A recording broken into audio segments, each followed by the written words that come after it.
Welcome to Door to the Top Floor, the podcast that brings you the best content for personal growth and development. I'd like to welcome my guest today, my boy Martez Jackson. What's up, Tez? What's up, expert? What's up, man? How's everything going? So good as it can be, I guess. We've actually been on here for about 10 minutes, had a couple technical difficulties on my end. Hey, what's up with the hat, man? What's going on there? I found this at the store. I had to get it. I just had to get it. It's sunny. It's starting to get hot out there, Valdosta? Oh yeah. Yeah. Never really got cold, but so I'd like to introduce you. So Martez, he's a professional boxer out in Valdosta, Georgia, where I was stationed in the Air Force. He's an engineer from his professional life. And what you play what else? There's tennis. How else can I describe you? I don't know, man. Yeah, you say it, I'll probably do it. Yeah, that's right. So I haven't seen you in a long time. But COVID's been pretty crazy. Obviously, I'm in California and you're in Georgia, and it's way different. So what's your COVID story like from March to now? What's been going on with you? Oh, well, I guess here everything kind of stopped first. That first like 2 weeks, but being in the South, everybody down here kind of like they don't really care. So wait, so I just want to understand, because in California it's way different, right? So, and nobody really knows too much about Valdosta, Georgia. How would you describe Valdosta? It's a small rural town that thinks it's big. Yeah, I guess military town, right? Yeah, more or less. Did you grow up in Valdosta? Nah, I grew up a couple hours north in Warner Robbins. Warner Robbins. What's Warner Robbins like? Well, it's more of a family town. Okay, so I guess a little less military, a little bit more kind of south. Well, there's a military base there too, actually. Oh yeah, There's a bigger one there than this. What is it? Air Force or Army? It's the Air Force. Air Force. Got it. But what is, I guess, so you guys were in quarantine for 2 weeks, just like the rest of the country. Yeah. After that, everybody just kind of like peeked their heads out the window. Everybody was still good and just kept it pushing, or how did that work out? Well, the quarantine was more, I don't know, it was more just businesses closed early, Besides that, people still did, but people did it all. And then after that, I say people kind of, I don't know, they kind of started wearing masks more. That's the only thing you kind of get. People do wear masks a lot more now than Did I guess if like the military bases went super lockdown when COVID happened? I don't think they went super lockdown just because it's military base anyway. Only so many people can get on. But like the first cases we started getting here, I think, were on the military base. Like somebody who went in the mess hall. Huh. That's crazy. How did COVID impact your boxing training? I guess not really too much. Did it impact it a lot? Are you guys like how did it hit it? But the thing about that, my last fight was actually March, I think 12th, like a year ago. I was in Rhode Island. So I was in Rhode Island. We had weigh-ins, and I weighed in. Everything was fine. After weigh-ins, you go to your room, right? So I'm in the room. The NBA's on TV. I'm watching like Utah play or something. Then all of a sudden they say Jazz got canceled. They canceled the game. Oh, right. So when they canceled that one, everything just kind of started canceling. Yeah. Right. And then that next morning we were supposed to fight that next day, right? Right. The next morning, you're like, yeah, they canceled the fight. Oh man. So at that point you trained for, how long had you trained for that fight? Well, that one I might have got like at least a month's notice out, They don't give me much. Yeah. So okay. So you were about to fight day of, and I remember that because that was when the first NBA guy who got COVID, Rudy Gobert, he was messing around with the microphone. Right. And he was the first fucking guy to get it, right? Right. Idiot. I mean, that's how karma is, right? That's how it works. Yeah. It's like, yeah, you wanna poke the dog's gonna turn around and bite you. So we're here now. It's what, August, or excuse me, it's March. Jesus, I'm ahead of myself. It's March. A year later. What's coming up for you? Is there any upcoming fights you got? Actually, I might have a fight the 12th this month, next week. This Next coming week. Friday. When did you find out? A week ago. A week ago. Yeah. And you're what, outweigh? You're ready to go? I'm working on the weight. Yeah. They want me 152. Oh, I got to give you a +2. 150. 152, yeah. So I was about 180 back when they said something. You're about 180 last week. Yeah. And you dropped, and you're planning on fighting on the 12th, 152. Yeah. Is that on the? I was about one. I was over one. I was about between 170 and 175. I'll say that. I had come down a little bit. Okay. Is that the the strictly M&Ms, peanut M&Ms diet, or? Not this time. I had to cut those out. Man, I remember when I was training for my first fight, and you were getting me ready and all this stuff, and you would come over from like a long day. You'd like go play tennis or whatever. You're like, I already worked out today, and you'd just be popping them M&Ms. And I'm like, yeah, I didn't have lunch today. I just been eating these candy. And so like, what is that? Why is weight cutting, I guess, so easy for you? How are you able to drop that big weight so quickly? I've never cutting weight for boxing has always been like a super strict science for me. Like, how have you mastered it over the years? It's mental. It's very mental. Why? Tell me more. Okay, so first I had to kind of learn a little bit. So first it was like water. I wouldn't drink water. I was get dehydrated. Once you get dehydrated, you get thirsty, hungry. That's not good. So you gotta drink some water. But then when I figured out, I tried doing a liquid diet. Liquid diets work pretty good. What is that? What is a liquid diet? Liquid diet maybe like V8, or it might be like some kind of a soup. Or I was doing like those naked smoothies. Right. I was doing those all day. Well, yeah, like a meal. Yeah, that'd be my meal. So lunch, so it'd be like with that thing was you wouldn't get hungry or thirsty. It kind of takes care of both of it, all of them. Now the mental part is when you go portion size. When you start doing portion sizes, you can I kind of eat everything now. Well, not everything, like fish and just healthy things, but it's light portions and still go light, like basically light portion. And do you think by just eating a bunch of small meals, or like, I guess the fine line always with me was like eating enough so I'm sustained to be able to go through the workouts, but also like not eating too much where I'm going to gain weight. And like, how do you find that fine line? Basically trade on the lower side of the line most of the time. Yeah. You figure it out. And how long did you have was there any times where you kind of had mental mistakes? Like maybe you cut weight the wrong way? Cause I know at least when I fought and this is a little bit later in the podcast, so I have to revisit this, but when I fought the Jump Man, remember the Jump Man? Come on, yeah. Jump Man, yeah. Jump Man tattoo. I always remember that guy. But I remember after the first round, my legs were gone. And I think it was just because I had cut so much water weight like 2 days or a week before. Like, have you ever had an experience like that where you cut weight the wrong way and it really affected you on the fight? In the amateur one time I did. I went to the sauna the night before or the day of. It was either the night before. Okay. Right. Just to get extra weight off, really. I really didn't need to, and I really shouldn't have. But what happened was during the doctor and the weigh-in, it took way longer than it should have. So I didn't have much time to go eat and recover. My legs started kind of cramping up before the fight. That's when I knew it was probably going to be a problem later on. You know what I mean? Yeah. Yeah, but that I think that's probably the worst time.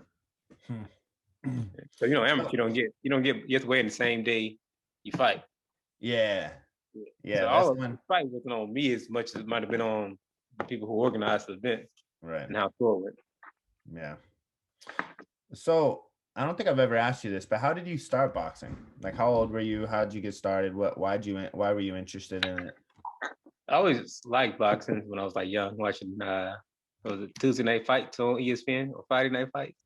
Friday Night It's one of those Fights. like it's I going thought Friday ESPN night. Yeah. like yeah. I used to watch them all the time, like by myself. And there was no place to box. Like in college, we got me and some friends. They kind of had gloves. We messed around, but it really wasn't boxing. We wouldn't train to box. We basically fight. Right. Yeah. Then Yeah. when basically I got to Chicago, I remember in Chicago, me and my uncle watching like when ESPN was still doing fights. It was like people were horrible. They were horrible. Right. I'm thinking to myself, I could at least do some of this, you know what I mean? Yeah. And once I got out of college, I had moved up there. It was like really, I had time in my hand. Right. So I was like, you know what, I'm gonna look for a gym. I gotta find somebody who has some kind of knowledge, I think. Mm-hmm. At least it looks like it. So I looked online, found this guy down named Lou, and there's a fighter. There's a fighter at his gym. There was a professional. So I was like, well, if he has a pro fighter, then I'm thinking he can probably teach. You know what I mean? So I decided, I'll go down there and see what it's like. It's like 45 minutes away, 45 minutes to an hour. So it's a ride. Right. But I went down and he, talked to him a little bit. He's like, yeah, you come in. After that, he had me doing jabs like 5 days straight. God, man, yeah. You do footwork and throw one punch and your left hand is just dying. Okay. My shoulder was killing me. Okay, so to keep telling me the story until leading up until maybe your first event. Okay, so like I said, I'm going there basically just throwing a lot of jabs. There's a few other guys that are like amateur boxers, but and they were cool, but they were like, they boxing to say they box maybe. Like they might be fighting in the street some, but they just box and say they box and think it'd be a little easy. Right. I guess It's not super serious. Yeah. So it's like south side of Chicago. Well, a little south of the south side of Chicago, but it was pretty decent. But I said the pro fighter, so he came in. Once I met him, we started kind of sparring a little bit. I ended up being like his primary sparring partner. And he's a pretty decent boxer. He's early career. He's like 7-0, 7 knockout. That kind of, it's a hard hitter. And basically that's why I kind of got, I had to get good then or else get going, Right. So it went pretty good. In fact, he caught me one time, like was sparring, training. He said, hey, he said, one more round. So, I go out, do a hard round. We come back like, hey, one more round, right? So, I got it. We good, Right. He goes again, one more round. Yeah, one more. So he does it like 4 times. On the 4th one, I lean in and throw a jab to the body, except I don't drop my body. I don't drop my head. Oh, yeah. Right. Yeah. Right. I reached out. He threw a right hand at the same time, caught me right on the chin. Legs like spaghetti. Just like noodles. I started wobbling. It didn't hurt. You don't feel nothing, but you just wobble. You know what I mean? He didn't like kind of caught me, and then that was it. But I mean, it was fun. Got you out there doing the stanky leg on the. Oh yeah. How much was video? Oh man. Okay. Well, yeah, but so we like I said, we do all this. It took me like 6 months at least, maybe longer than that before I really got a fight. Before you ever actually let me go to a fight. And they had this like this ballroom, and in this ballroom, basically you go at the end of the month. I don't know who matched them up, but you fight these people, and then the people there were like union guys or something, right? And they be betting. They basically be there just betting on the boxing. Amateur fights. Yeah, amateur fights. And I didn't expect, but they started calling your name. They started calling your name like they knew you. Come on, Red, or come on, Blue, or whatever, you know what I mean? Come on, You serious? This in Chicago? Yeah. And I had, Dick Buckets, right? Dick Buckets has like this charity event he does. Dick Buckets. Okay, yeah. He has a charity event. And somehow my trainer got me on the event to fight on the card. I got like 3 fights, you know what I mean? Maybe 3 fights, you know what I mean? So I'm fighting this guy. It's like Hispanic guy. He comes in like a Mexican flag, Mexican shorts, and he probably got a few more fights than I got, I'm sure. So he gets me on this event. We go downtown, right? So right before the event, I'm sitting on the ring. It's this drunk guy. He must have money because he had a ringside table. He's like touching me on the leg, hitting me on the leg. So I'm like, hey, hey, you beat him. I got $120 on it, something like that. Okay, that's trippy. Okay. Right. So everything's cool. You know, whatever. We hop in. We go early. Dude throw like a jab or something. Hit me directly on top of my head. That's like that day hurt. Like, I was like, Illegal. what? Yeah. Well, I don't know if it was legal, but that hurt. So we're in a fight. I'm trying to get inside, but it's tough, right? So it was like the second round or something. So I was like, you know what? I'm just gonna sit out. Something's gonna happen. You know what I mean? So I step in and I hit like a combination, right? I had like a 1, 2, 3. I throw the hook, and I come back with an uppercut.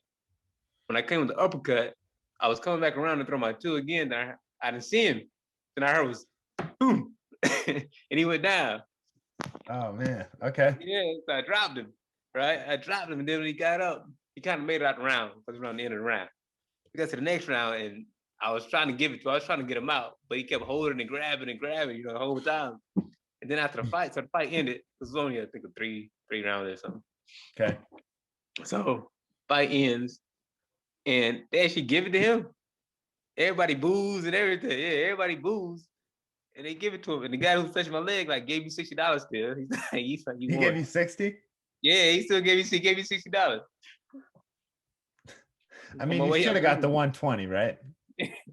I should have. But maybe he was just like more active with you up until that point, and then you got the knockdown and they gave it to him or something. I don't know. Who knows, right? Yeah, I mean, amateur boxing judging is, like I said, the whole last round he gave was hell. He didn't throw a punch. I mean, I give him the first round because I couldn't get inside. I couldn't get close enough to really do a whole lot. Yeah. Dang. Okay, so that's an interesting loss experience. What do you think is your maybe toughest loss experience like that? Is it that one?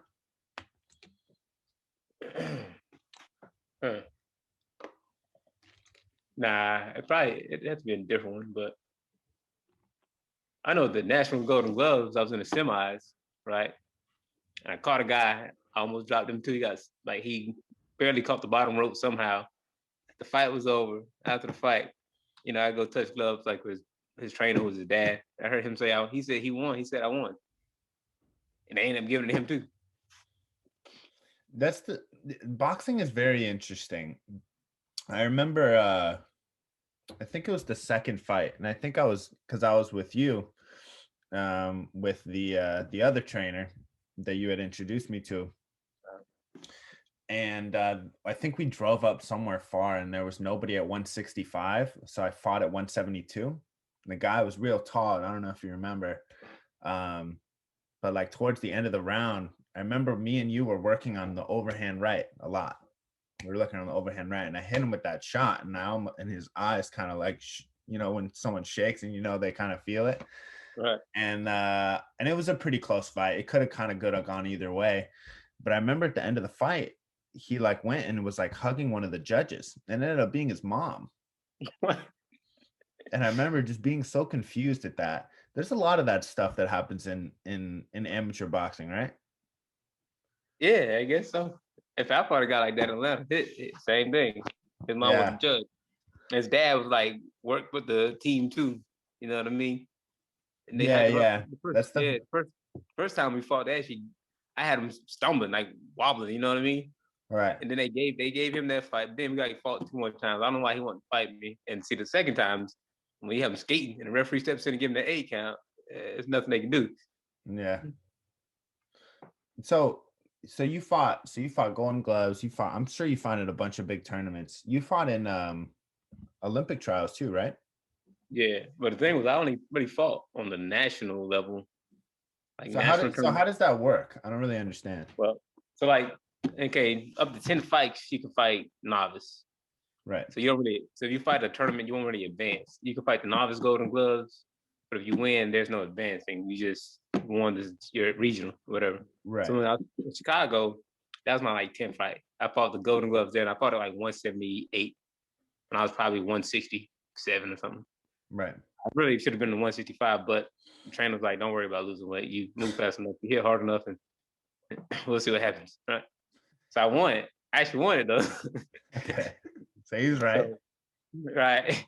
So I wanted that. But when I got to Georgia, I went to Atlanta for their Golden Gloves. And I had never boxed in Georgia, so nobody ever seen me. And they was just trying to move people to the next round, the regional. Right. So when I got there, and that shady stuff kind of started happening, so they had 2 people they would have sent to regionals. They put them on different sides of the bracket, right? So in the finals, on one side, I was fighting one of those guys. And when I was fighting those guys, the referee would like do stuff during the fight to try to help the guy. Like what? Like I have him, I hit him, then I would turn on him, right? And basically he wouldn't have a shot, and I could hit him. Yeah, you'd be to the side of him, right? Yeah, right. Yeah. And the referee would call a break. Like he would stop the action right then, and then separate us. And then I'm looking at him like, well, why? But it was basically just to give that guy, you know, or if I had him in the corner and I was beating on him or something, he would just stop. Then he would come to me and act like I was doing something. He like make some kind of motion like I was doing something illegal, when I was doing nothing illegal.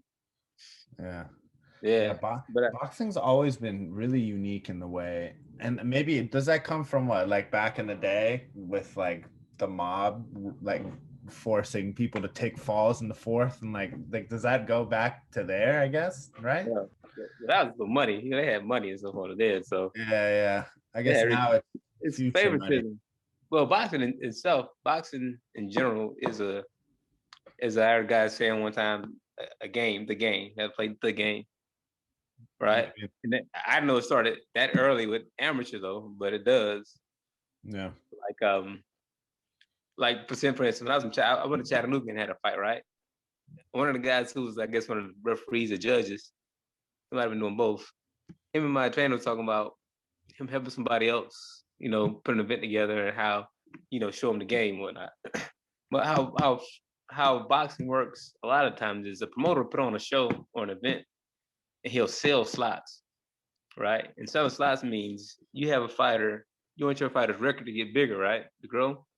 So what he does is, if you pay the promoter like $1,000, $1,500, or $2,000 or whatever, he'll find an opponent. He'll pay the opponent out of that purse. You see? Yeah. Right. So if he finds an opponent who's, you know, he can give less money to, he gets to keep the range of the money you gave him. Right. Right. And he's still selling tickets. That's how the promoters make money. Okay. So what happens is everybody who pays for them slots or who's in the main, they put them on the same corner. So you have a red corner. Right. So now the thing about it is, okay, that's all fine. But the thing about it is all the judges know where the money came from. Right. Right. So if you're a judge and you're doing a fight, you want to have your card good, but at the same time, you know, these people buy the money, these people who pay, you want them kind of to pick you up next time too, so they'll pay you next time. Right. Right. So that's what it's like. It's like everybody's trying to get paid the next one. So it's favoritism. That's why those fights be lopsided sometimes. You're like, you know what guy won, but they gave to the other guy. Yeah. That's why. Because the money came from this. They got to do somehow try to make it seem like. So you might have 2 judges say this. They might call a split decision. Right. Right. But the split decision going to the other guy is a little tough to get. Right. Because there's no money there, right? Right. That's why they said you see draws on people's record. That means they probably won the fight. That's not money. Yeah. Right. They're trying to fight won the fight. That happened to me in Chattanooga. I fought in Chattanooga, clearly beat the guy. Right. After the fight, they called a draw. So that's very interesting. I think we had a conversation one time on the phone about, I think it was like the difference between how the UFC runs things and how like champions always fight the champions. It's the best of the best, like paydays smooth across. And then boxing, it's like, because the money splits so many different ways, right? It gets all fucked up. Tell me more about that. That kind of ties into that too. That's why boxing, someone should do a boxing like league, kind of like the UFC is, right? Because then it's fair. The thing about the UFC is the judges aren't worried about where the money's come from. Now, it's still favoritism. You know what I mean? If they seen the guy, they think the guy's good, it's still gonna be, you can't really do anything about that. If you want to do that, you can do like shot like CompuBox, which they could do CompuBox, right? You can go with CompuBox and say CompuBox says more power punches this guy, most jabs this guy, that kind of thing. You know? But they don't. But like I said, UFC since UFC, everybody's paid from the same organization, you know, then it doesn't really, they don't have to lean one way that much more. They don't have to worry about their next job, you know what I mean? Right. They'd be That's somewhat interesting. a little bit more fair. Yeah. So that's like, remember boxing had that super series, was, you know what I'm talking about? They had like 6 at the top. I think Right. welterweight, Yeah, the 100 big Wars fight. tournament. Yeah, What was that called? it was like the Super 6 or Super Series, something like that. Yeah, that's right. Well, Andre Ward fought on that too, right? Yeah. Right. Yeah. Those tournaments, I mean, yeah, that's kind of how in an ideal world is how boxing would be, but Yeah, that's what they should do. They should just always do those tournaments. They should do like almost like soccer, Premier League soccer. yeah. They take the top, they put them in one group, they put everybody else in different groups, right? Then they can fight. Then after that, you can move up to that group or whatnot. Like what if they did boxing like playoffs? Like playoffs. Or like brackets, right? Like if you're a top 10, like for the top 8 like the top 8 ranked fighters, right? They go into brackets and they fight their way to get to the, like, I don't know. There's got to be a better way to do it.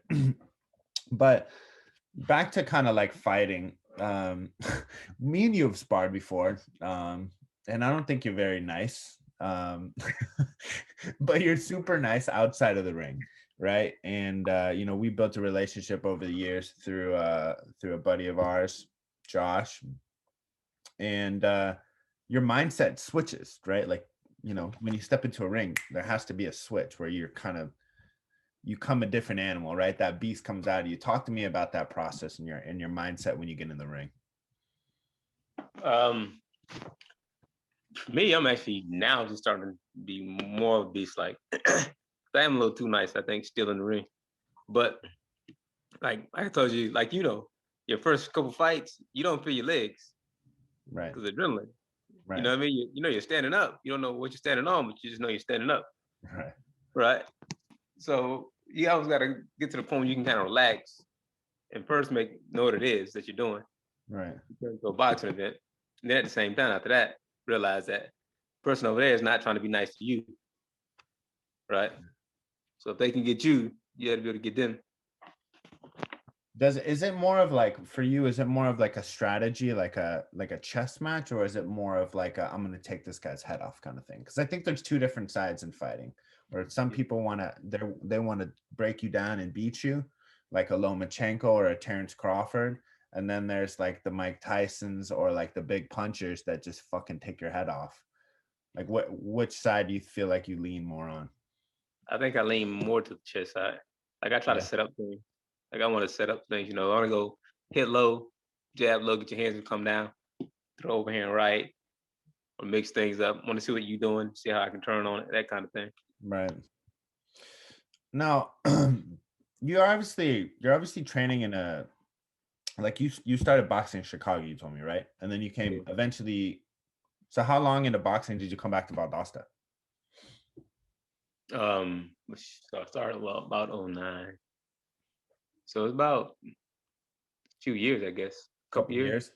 Yeah. So you came back. Now you're in Valdosta. It's a much smaller, like there's much less exposure. There's much less, I guess, you know, ways to get more fights and, you know, I guess commonality or availability, I think is the word I'm looking for, where like there's boxing gyms around, you know, like I remember in Valdosta, like we had to go to an MMA gym to fight and like get sparring. What do you think? I guess obviously those are some disadvantages from working in a small market, but what do you think are some advantages from like that a fighter like you would appreciate versus like a fighter who like has always fought in LA, who's had fighting gyms and availability everywhere? Like what's the differences between those two? Well, that motivation comes on you now, right? So you can't really blame anybody but yourself. You kind of got a little more responsibility for what you got to do, that kind of thing. Like you said, you have to go find people to spar. You got to go find whatever work you can find, you know, and then try to take advantage of it when you can get it. Yeah. So that and pressure, I guess it's not really as much pressure, but at the same time, you don't really get much leeway either. Like I said, you know, the whole boxing game thing. Right. All right. So when you go to fights, you have to come. They don't bring you to, like I said to somebody the other day, when they bring us to fights, they don't bring us to win. You know what I mean? Yeah. So, okay, that's really interesting. So you're kind of like always I guess oftentimes in your experience, you're kind of the guy that's quote unquote like you're supposed to lose, or you're in the corner where, things aren't supposed to go well, but you end up overcoming that. Right. I guess like what has been your mindset in being kind of quote unquote the underdog or the unknown? Like, does that motivate you? Does that give you that chip on your shoulder? Like, what does that do for you? Yeah, right, both of them. You kind of got a small chip on your shoulder, but then again, you gotta be willing to motivate. You gotta have some kind of fighting. Like I said, you have that one corner and you have the other corner, right? And a lot of times, if you're inside, like the corner they put me in all the time, these guys in the back, they're doing various things, talking a little good game. You give like 3 minutes, they walking back to the locker room, right? Fight's over quick. They just go out and get beat. They don't. If you got to win, you got to go out and want to win. You got to go out and want to fight. Yeah. You got to go get it. They're not gonna let you have it. You got to go take it. Another person on the other side probably thinks it should be an easy one, just because like I said, I fought in Madison Square Garden. I go up there, the guy's like on a 7 and he was like 8-0 with a 7 knockout streak or something like that. Right. Which I never looked up until I really got up there, but it didn't really matter to me. You know what I mean? And I had him in the last round. I had him about to stop him. Yeah. And the ref called a break for no reason. Yeah. Is that what's the biggest stage you've ever been on? MSG, or what do you think is kind of the biggest event that you've been in? I fought on a Mayweather card. Not he didn't fight. It was a Mayweather promotions card. They had 2 title fights. I believe Delgado and Badu Jack. And that was in DC at the Armory. Oh, really? Yeah. Do you remember who Floyd was fighting? He didn't fight. He has his boxer's fault. Oh, Badu Jack's card. I think you told me about that. Yeah. So what was the difference in a card like that versus kind of like, fighting in rural Georgia? Just the organization. Yeah. You know what I mean? They have set time. You know what I mean? If they're gonna have weigh-in, they're gonna have you see the doctor now. You go see the doctor now. They have a lot more doctors, not just one guy that. Right. So now New York now.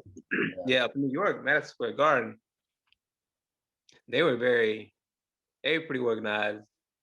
I mean, they very thorough. Like, so their doctors is, you see a doctor, you have your own personal doctor you see before the fight, right? Then right before the fight, they come in and make you do like a pee and a cup, right? For urine test. Oh, yeah. And then right after the fight, that same doctor comes and see and make sure you're fine.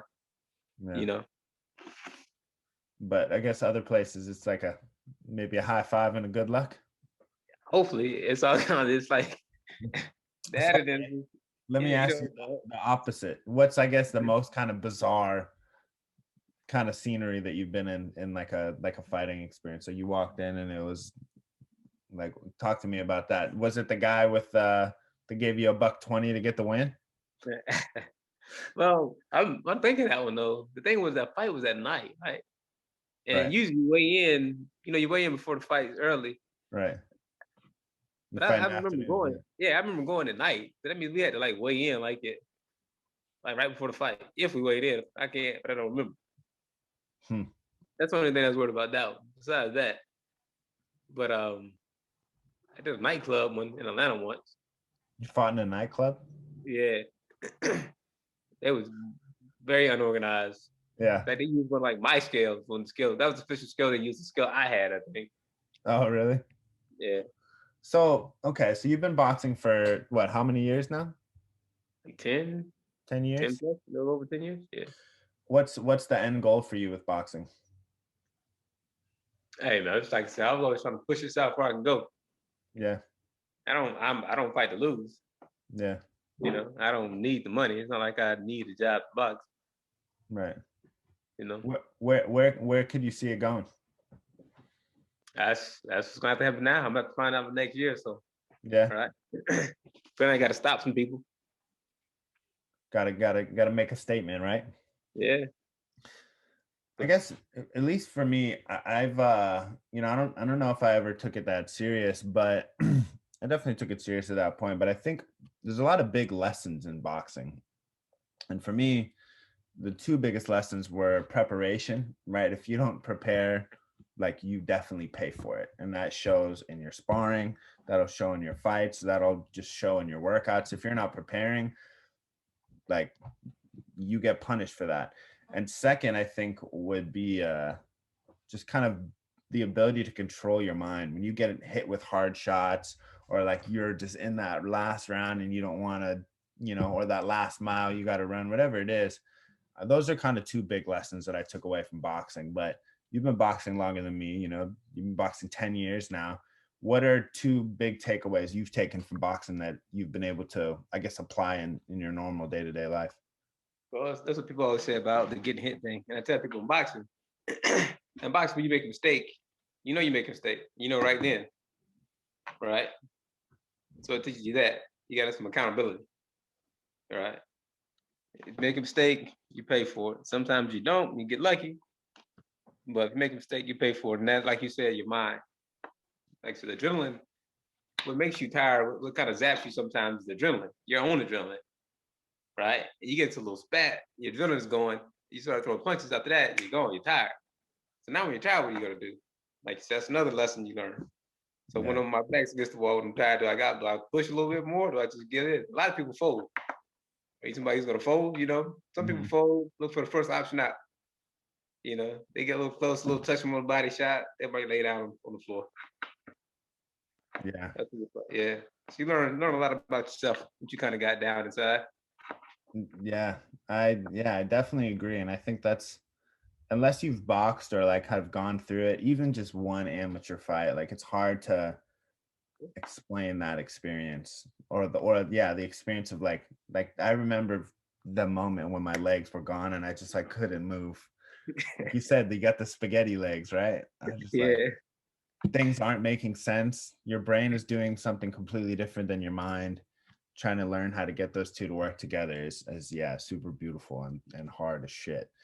But you trained me for my first two fights, and I know you like you're working with some guys on in Valdosta from what I remember you telling me.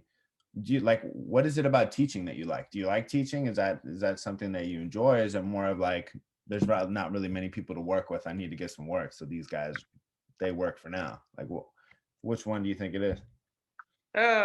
Teaching's okay. A lot of it's more I need to get some work. But Right. That's what I figured. teaching is fine when you have someone who wants to learn. You know what I mean? Not necessarily who learns fast, just one who actually wants to learn, you know. Because some people really don't take it that serious. You're someone who takes it serious. Right. You know?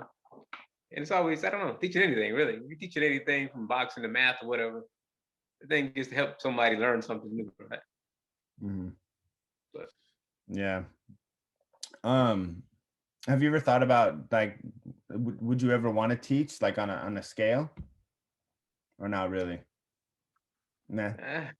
I don't know. I Yeah. don't know. Like it's all about the person you're teaching. It's kind of that's Yeah. what it's kind of about. You know what I mean? Yeah. It's like if you're gonna take time out of your day to work with somebody, they gotta be there to fucking work hard. Right. It's like being a personal trainer than somebody you're teaching, you're training who just goes and eats junk food. Then Yeah. comes back and wants why, know why they don't, say anything. Right. Yeah, that's funny you say that. I had my buddy Ali, who's a pro out here that I used to spar with back in the day, a couple years ago. And I worked out with him after the podcast like this, right? We finally reconnected. He went and took me worked out. And it's been a while since I like really pushed it. And he probably like charges people for that time, whatever. But he agreed to work with me, and he fucking made me throw up.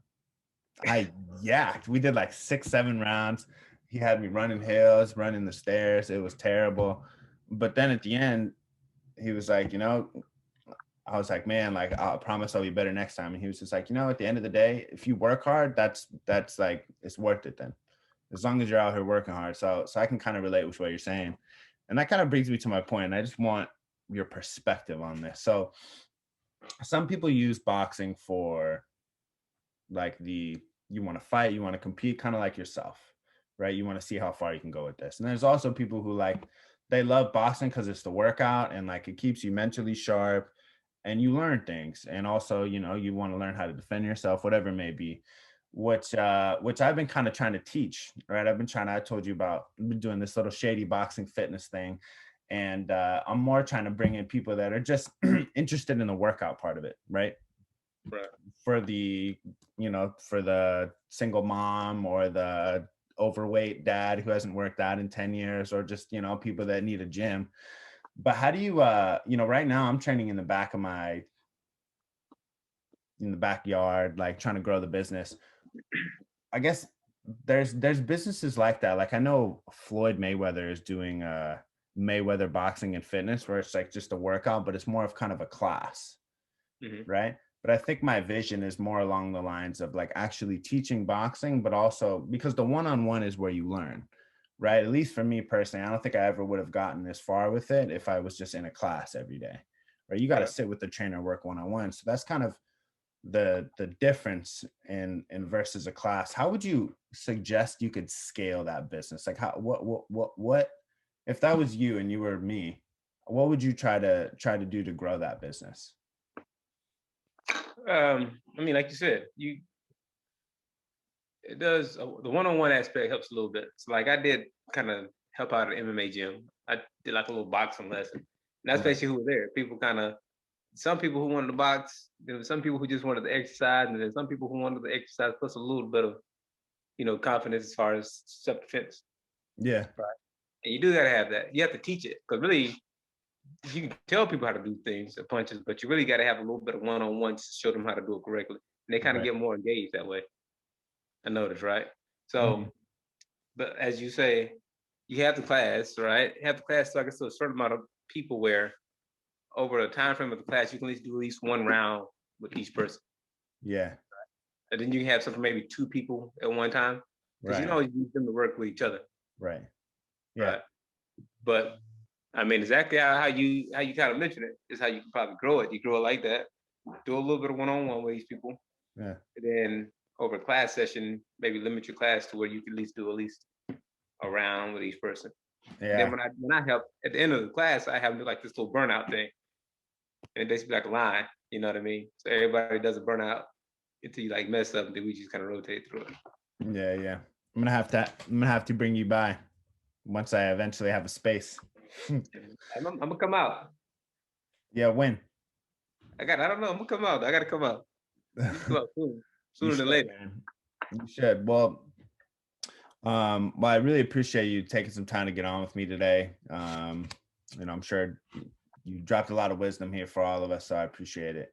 So how do we connect with you? If we wanted to, you know, people listening to this, how do they connect with you on social? I I mean, know you're pretty inactive in that space. It's not really yeah, your thing. yeah, I'm very inactive. I'm very inactive. I know I'm on Instagram.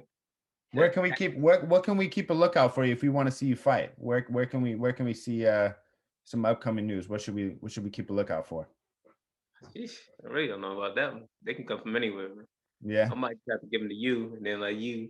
Well, you keep me posted and we'll make sure that it's out there because you know, I know some of the homies like I know Cam and Allah and all those guys will be listening to this. So I'm sure they're gonna want to know what you're up to. All right. All right, brother. Well, hey, thanks so much for getting on and have a great week.